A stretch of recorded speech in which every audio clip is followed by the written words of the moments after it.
Hi అండి, welcome back to Revathi's kitchen. ఇవాళ నేను కేసరి రవ్వతో ఉప్మా ఎంతో ఈజీగా చేసి మీకు చూపిస్తానండి.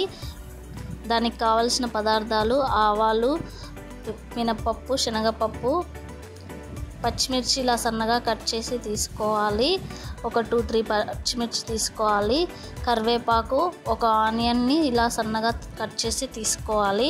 ఇప్పుడు తయారు చేసే విధానం ఏంటో మీకు చూపిస్తాను, ఒకసారి చూసేయండి ఫ్రెండ్స్. ఒక్కసారి ఇలా స్టవ్ వెలిగించి బౌల్ పెట్టి ఒక 3 టేబుల్ స్పూన్ ఇందులో మనం ఆయిల్ వేసుకుందాం.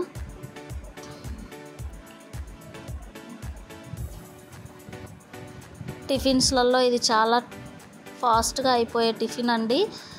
ఆయిల్ బాగా వేడెక్కింది. మనం కట్ చేసి తీసుకున్న రెమెడీస్ అన్నీ ఒక్కసారిగా ఇలా వేసేసుకుందాం. చాలా తొందరగా అయిపోతుంది ఈ టిఫిను. మీరు కూడా ట్రై చేయండి, పిల్లలు ఎంతో ఇష్టపడి తింటారు. సో ఇది బాగా ఎర్రగా వేడెక్కాక నేను ఇప్పుడు 1 గ్లాస్ ఒకసారి మూత పెట్టేద్దామండి. మూత పెట్టి అది ఎర్రగా ఏగే వరకు చూద్దాం. 1 గ్లాస్ రవ్వని నేను తీసుకుంటున్నానండి. మీరు ఎంత రవ్వని తీసుకుంటే అంత క్వాంటిటీ తీసుకోండి. నేను 1 గ్లాస్ రవ్వ తీసుకుంటున్నాను కాబట్టి 2 గ్లాసెస్ వాటర్ వేసుకుంటున్నాను. ఇప్పుడు మనం తీసుకున్న రవ్వ ఇందులో వేసేసుకుందామండి. ఇది బాగా వేగిపోయింది. ఇప్పుడు మనం రవ్వని కూడా ఇందులో వేసేద్దాం. రవ్వ బాగా దోరగా వేయించుకోవాలండి. మనం తీసుకున్న రవ్వని కూడా బాగా దోరగా వేయించుకోవాలి. తెల్లగా చిట్లినట్టు వేగుతుందండి. అలా వేగేటప్పుడు అది మనం గమనించవచ్చు, వేగిందని మనం అర్థం చేసుకోవచ్చు.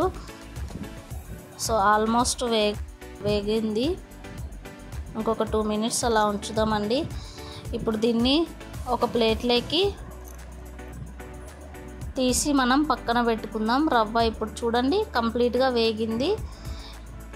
ఇప్పుడు మనం ఒక ప్లేట్లో తీసి పెట్టేసుకుందాం.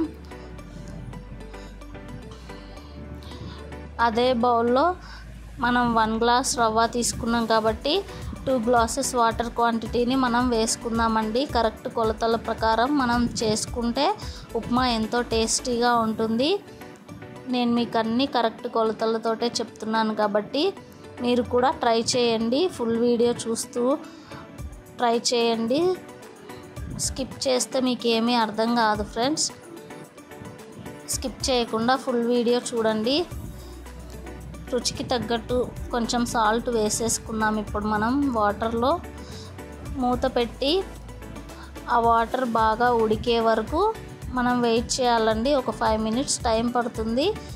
చూసారు కదా, ఇలా బాగా తెల్లుతున్నప్పుడు మనం ఇప్పుడు వేయించుకున్న రవ్వని ఇందులో మిక్స్ చేసేసేయాలి ఫ్రెండ్స్. ఇలా మిక్స్ చేసుకొని లో ఫ్లేమ్లో పెట్టుకొని ఒక్కసారి అలా కలుపుకొని లో ఫ్లేమ్లో పెట్టుకొని మూత పెట్టేసుకుంటే మనకు ఎంతో ఈజీ టేస్టీగా ఉండే కేసరి రవ్వతో ఉప్మా అనేది రెడీ అయిపోతుందండి. ఇప్పుడు మూత పెట్టేసుకుందాం. మూత తీసి చూద్దామండి. చూసారు కదా ఎంత బాగుందో, కరెక్ట్గా అయ్యిందండి. మీరు కూడా నేను చెప్పిన కొలతల ప్రకారం చెప్పిన రెమెడీస్ని తీసుకోండి ఫ్రెండ్స్. ఇలా ట్రై చేయండి. మీ ఫీడ్బ్యాక్ని నాకు కూడా తెలపండి. ఒకసారి మనం ప్లేట్లెక్ గార్నిష్ చేసుకుంటే ఎంతో టేస్టీ అయిన ఉప్మా, రవ్వ కేసరి ఉప్మా అనేది రెడీ అయిపోతుందండి. ఈ వీడియో మీకు నచ్చినట్లయితే లైక్ చేయండి, షేర్ చేయండి. ఇలాంటి మరెన్నో వీడియోస్ కోసం రేవతీస్ కిచెన్ యూట్యూబ్ ఛానల్ని తప్పకుండా సబ్స్క్రైబ్ చేయండి ఫ్రెండ్స్. ఎంత బాగుంటుందో అండి, టేస్ట్ కూడా చాలా బాగుంటుంది. నేను ట్రై చేసే మీకు ఈ వీడియో చేశాను. ఈ వీడియో మీరు కూడా ఒకసారి ట్రై చేసి చెప్పండి. Thanks for watching. Thank you.